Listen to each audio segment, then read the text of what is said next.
the Way of Perfection, Teresa de Avila, chapter 31. Continues on the same subject, explains the nature of the prayer of quiet, gives some advice for those who experience it. This chapter should be carefully noted. I want to explain this prayer of quiet. In this prayer, it seems the Lord begins, as I have said, to show that He hears our petitions. He begins now to give us His kingdom here below so that we may truly praise and hallow His name. This prayer is something supernatural, something we cannot procure through our own efforts. In it, the soul enters into peace, or better, the Lord puts it at peace by His presence.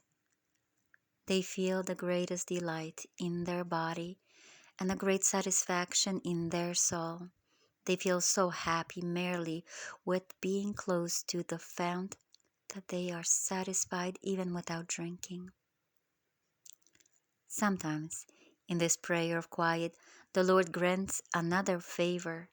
When this quiet is great and lasts for a long while, the will, in my opinion, is then united with its God. It is good to find more solitude so as to make room for the Lord and allow His majesty to work as though it's something belonging to Him. The soul is like an infant that still nurses when at its mother's breast, and the mother, without her babe's effort to suckle, puts the milk in its mouth in order to give it delight. You are losing a great treasure, and that you do much more by saying one word of the Our Father from time to time than by rushing through the entire prayer many times.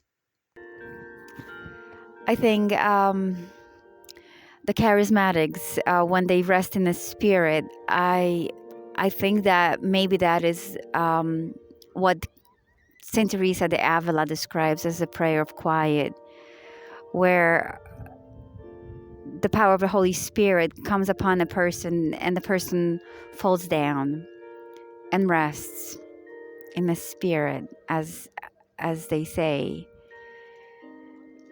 This involves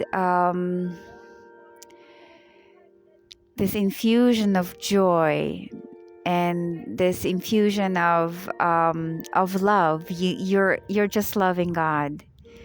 You feel His presence. You understand how much He loves you. Sometimes it results with a healing, a physical healing, emotional healing. It also, this resting in a spirit involves visions, a private conversation between a soul and God. So I think, in my own words, that maybe this is the prayer of quiet that Saint Teresa de Avila experienced in her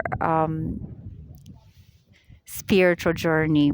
So Teresa mentions that if one's not careful, you can lose this gift.